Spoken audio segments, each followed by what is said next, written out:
কথা ছিল তাজপুরে আদানিদের পোর্ট হবে, বন্দর হবে এবং এই তাজপুর বন্দর হলে এলাকার যে কর্মসংস্থান তার একটা বিপুল একটা এখানে কর্মসংস্থানের সুযোগ হবে এবং একই সঙ্গে রাজ্যের অর্থনীতি বদলে যাবে।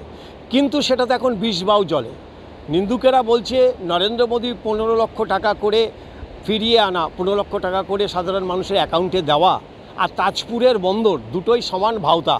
কারণ এই বন্দর হওয়ার বিন্দুমাত্র কোনো কাজ এখানে এগোয়নি, ইতিমধ্যেই 3 বছর কেটে গেছে।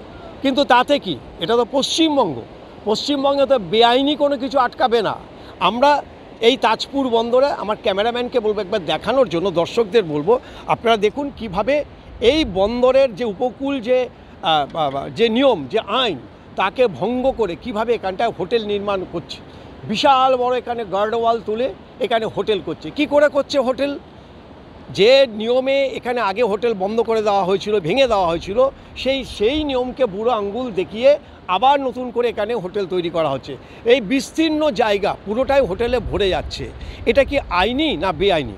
অথচ এই তাজপুরে অর্থাৎ পূর্ব মেদিনীপুরে এখানে প্রশাসন রয়েছে, ডিএম রয়েছে, এসপি রয়েছে, পঞ্চায়েত রয়েছে, জেলা পরিষদ রয়েছে, এমনকি সমস্ত কিছু থাকা সত্ত্বেও এই বেআইনি নির্মাণ কাজ চলছে।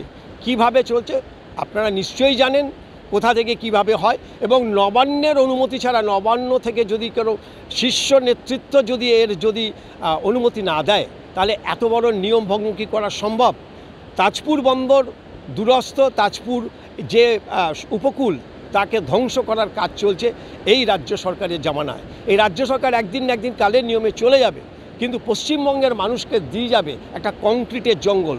সবুজ ধ্বংস করে এই বেআইনি কাজ, এই বেআইনি নির্মাণ কতদিন চলবে আর কীভাবেই বা এর প্রতিকার, এটাই এখন প্রশ্ন।